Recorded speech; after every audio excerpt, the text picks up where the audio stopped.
Most players move too fast. They just see an idea and play it, but the strong ones, they ask questions first. Hi, this is GM Shahin. Welcome to my channel, and I'm here with you today to talk about 3 most important questions you should ask yourself before each and every one of your moves. That if you do them correctly, that would increase your chess level more than you think. So the first question is what my opponent wants to do. It is maybe the most important one. So right now we are not only talking about the plan of your opponent, but we are talking about the exact idea, the exact move that he or she would do on their next move. So let me give you an example, then I will explain more. So look at this position. At the last move, our opponent black played bishop a8. Here, if we ask that questions, we would understand that our opponent wants to do 2 moves. Let's hypothetically, let's imagine that white didn't move at all. Black would play rook e2 with the idea of taking on g2, or another idea for black is to take on c2, taking a pawn, winning a material, then threatening to take another pawn. So if you were white here, you should try to find an idea which at the first option is stronger than black's idea, or the second option prevents black from doing those ideas. So white here can play knight b6, a nice idea which actually prevent both queen takes c2 because the queen of our own protected this pawn, and also we prevent rook e2, not because of knight takes a4. Again, even in the second move we ask the same question, what my opponent wants to do. So here, if we take knight takes a4, it's a mistake. Why? Because after rook takes g2, king h1, moves like rook g3, and white will be mated after 1 or 2 moves. So it's not good move. But what we would play? We would play queen c8 check, king h7.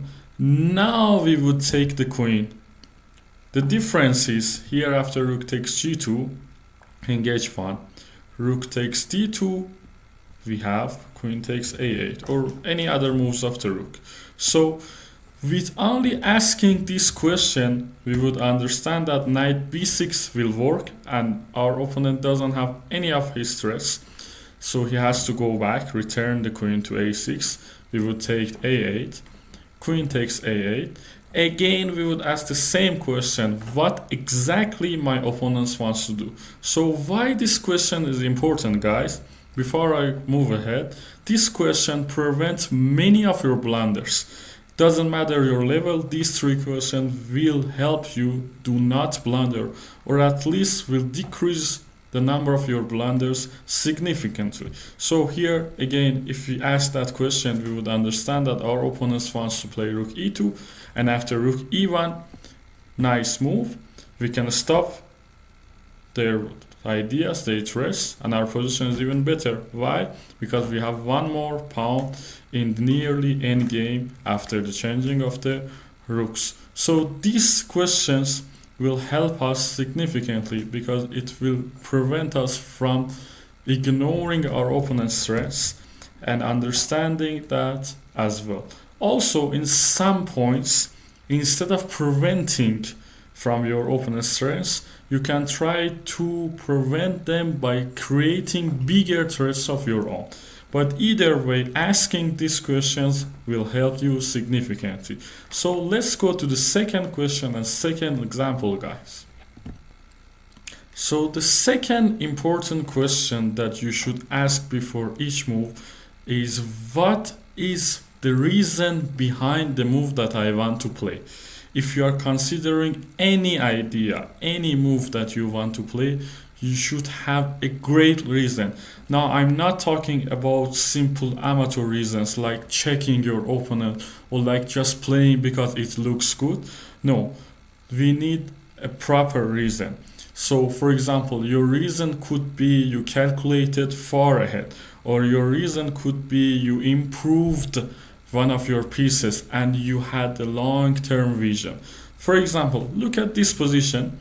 your opponent would play queen c1. We are white, by the way. So here, instead of just playing king h2, which is the most natural move, and it's wrong, by the way, the brilliant move is knight d1. Why? Because if we go ahead, if we calculate a few moves, we would understand that king h2 is a mistake, because our opponent can play queen h6 check. Now we cannot move our king. Why? Because he would take the rook, and after queen takes c5, queen g7.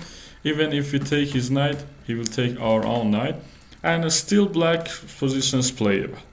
And also, if we try to play queen h5 here, it's not gonna work because of queen f4 check and then taking our rook. So what's the difference, guys? What knight d1 does for us? So here, if our opponents play queen h6, the difference is now after queen h5, he cannot play queen f4 anymore.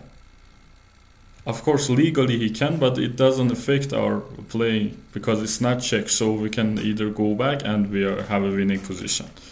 And also, if he takes our knight, we play queen h2. Now he cannot play queen h6 anymore. And of course, queen h5 is also not possible. So there is a nice idea after knight d1.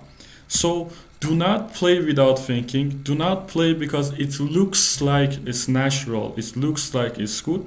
Also get deeper and find the reason. Either it's tactical or strategical likes.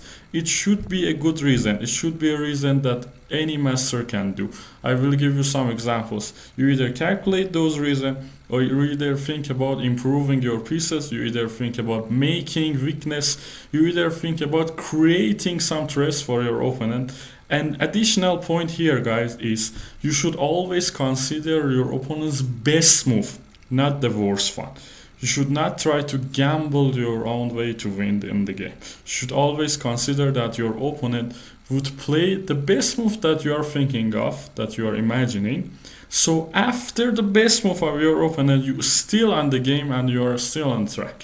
So that's the second most important question.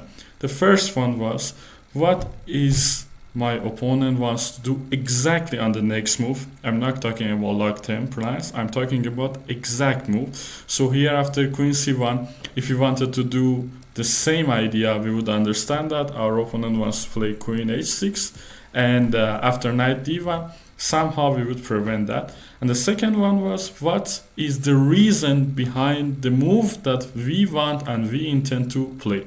So let's go to the third most important question. The third question is, what is our long-term plan in the game?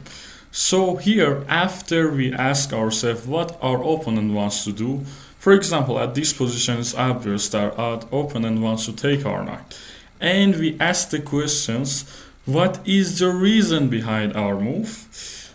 The thing that helps us with our moves is finding the long-term plan too.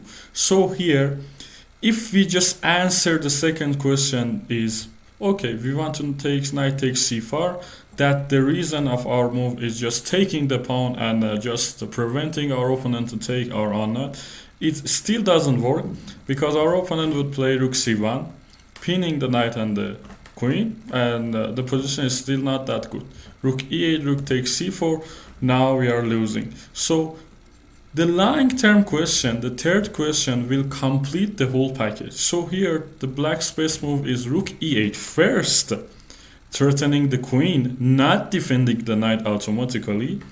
If it goes back to d3 or c2, doesn't matter, we can take with the queen here. The difference is the white's queen is not defended anymore, so we can take the queen with the queen. Queen takes c4, and our position is nice, even better. For example, if he takes, we take back, we have one more pawn and we will get another pawn soon enough. And if he goes back, we can just change the queen, simplify the game, as I discussed in my previous videos also. And then knight c4, our position is fine. So this whole package are important. So before I continue this video, I want you to subscribe my channel nicely, and also turn on the notification so you will be aware about any kind of videos that I will share. After that, I try to make contents about most important things that you need to learn and you need to be educated about in chess. Let's move on. I will give you the final example and also summarize all of these points. So for final example, guys, this position, we are white and black played knight d5 on his last move. So we start with the first question. What my opponent wants to do? Obviously, if we just look at the board, we understand that our opponent wants to either take our pawn on f4 or take our pawn on b4. The second question, what is the move that you are intending you want to play? One of our candidate moves would be bishop takes d5. So if you ask yourself, what is the reason after bishop takes d5, you would understand that it's good enough. Why? Because after bishop takes d5, you are just removing his dangerous knight. You are making him get back this bishop with his pawn or the rook, doesn't matter, but either way, after a while, it will be isolated pawn. So it will be a weak pawn in the endgame. So it's good enough reason. You're not just playing because it looks good. You are not just playing because changing is good. No, so in some position, exchanging the pieces is not good. It can be a blunder. And also the third question that would complete the whole package. What is our long-term plan? So here, after taking on d4, doesn't matter if he takes back with the c pawn or if he takes back with the rook. Our plan could be king e3, king d4. Let me show you.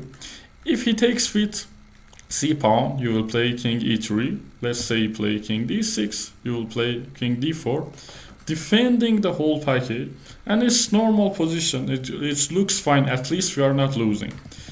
Even if he takes with rook, we then take back, c takes, king d3 or king e3, doesn't matter, and again king d4. So this position, at least we have a good play, we have a good counter play, and it should end it on equal if both sides are playing correctly. So to summarize all the package, we discussed about 3 important questions, and it doesn't matter what is your level right now in chess. If you are 1000 or 2000, you can use these questions. The first one, and maybe the most important one, that if you ask yourself correctly, like 90% of your blunders will be gone. You will be good enough. What my opponent wants to do, and I'm not talking about plan, I'm talking about the exact move that your opponent wants to do after you move yourself. So the second question was, what is the reason, the exact reason behind the move that you're thinking of right now? Never play without reason, and never play because it just looks good.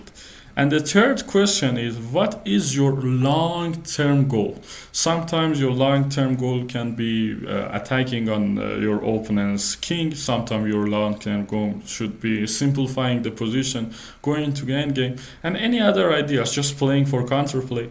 But you should understand this question.